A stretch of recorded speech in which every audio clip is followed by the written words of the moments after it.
What's up, class? Professor Jesse here, and today's lesson is on the delicious, the legendary, the downright life-changing street food of Cebu, Philippines. I've been living in this beautiful country for a while now, and trust me, if you want to understand the heart of the Philippines, you gotta start with its food. So grab your notebooks, or better yet, grab a fork, because class is officially in session. First up on our culinary curriculum is something you will see everywhere, the mighty tuslabua. The name literally means dip in bubbles, which sounds like a magical science experiment, and honestly, it kind of is. Right here we've got a sizzling hot wok. What's inside?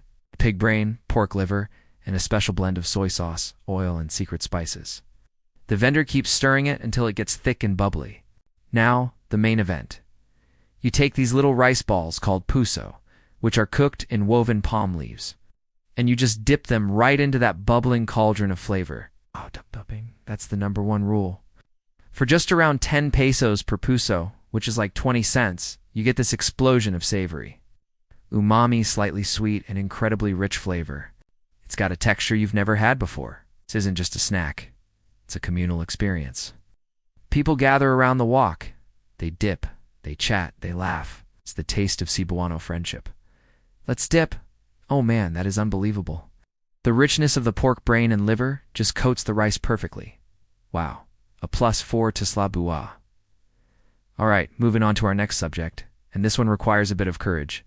Welcome to the world of Lancio, also known as soup number 5. Now before you ask what the first 4 soups are, let me tell you, that, there are none. The number 5 is a clever code name. The main ingredient is bull's testicles. Yes, you heard me right. Now don't run away. This dish is a legendary Cebuano aphrodisiac, famous for giving you a boost of, let's call it, energy. They slow cook the meat for hours with a ton of ginger, onions, and other herbs until it's incredibly tender. It looks just like a regular beef stew. The price is usually around 100 to 150 pesos a bowl, about $2 or $3. It's a bit more of a specialty item. So how does it taste? Let's find out. The broth is incredibly rich and peppery, very comforting. The meat itself is so tender, it literally melts in your mouth. If I didn't tell you what it was, you'd just think it was a delicious, hearty beef soup. It's a testament to Filipino cooking. They can take any ingredient and make it taste absolutely phenomenal. Soup number 5 proves that you can't judge a book or a soup by its cover, or its ingredients. Okay, let's cleanse the palate with something a little sweeter. Our third lesson is in the art of the peanut browers. Think of these as the Filipino version of ladyfingers, but a million times better. These are light, airy, and super crispy cookies made from just a few simple ingredients: flour, eggs, sugar, and of course a ton of ground peanuts. The magic is in the technique. The vendors here have been making them for generations. They pipe the batter into these long, thin shapes and bake them until they're perfectly golden brown. A pack of these will only set you back about 50 pesos, less than $1. They're dangerously addictive. They have this delicate snap when you bite into them, and the flavor is this beautiful, toasted, nutty sweetness. It's not too sweet at all. It's the perfect partner for a cup of Filipino coffee. These are more than just cookies. They're a pasalubong, a souvenir you bring home to your loved ones. So when you share these, you're sharing a little piece of your Cebu adventure. I could eat this whole bag right now. Seriously, don't test me. Now for our 4th dish, we're hitting the grill. It's sukil, which is a fantastic concept that's quintessentially Cebuano. It's not one dish, but a method of cooking, an abbreviation for 3 words.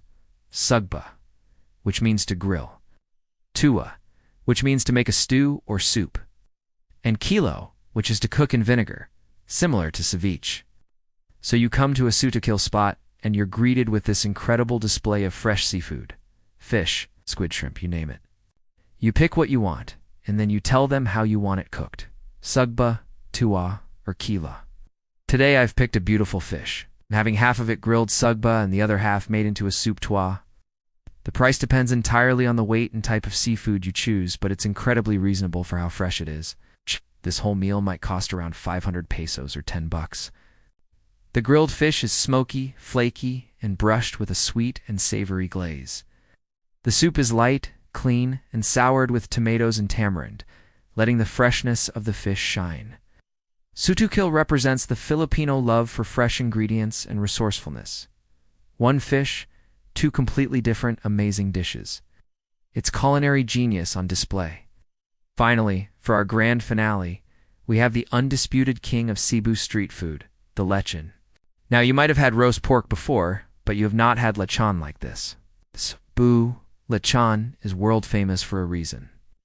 They take a whole pig, stuff it with a secret blend of lemongrass, garlic, onions, and bay leaves, and then they roast it over hot coals for hours and hours.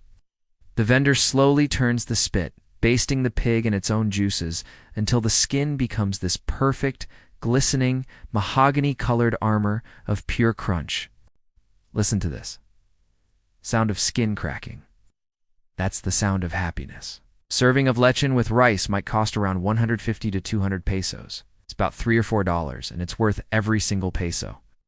The meat is so moist and flavorful from all those herbs, you don't even need any sauce. But the star is the skin. It's shatteringly crisp, salty, and just melts away. Lechon is the centerpiece of every Filipino celebration, from birthdays to holidays. To eat lechon is to take part in a feast, to celebrate life itself. It's not just food, it's a cultural icon. It's perfection on a plate. So there you have it, class. A whirlwind tour of 5 incredible Cebuano street foods. From the communal joy of tasala buwa to the legendary status of lechon, each dish tells a story about the culture, the creativity, and the heart of the people here. My advice to you, be adventurous. Step out of your comfort zone. The most amazing experiences are often waiting for you at a humble street-side stall. That's all the time we have for today's lesson. Thank you so much for joining me on this adventure. Don't forget to like this video, subscribe to the channel, and hit that bell so you don't miss our next class. And always remember, know you are valuable and you matter. God bless. Peace.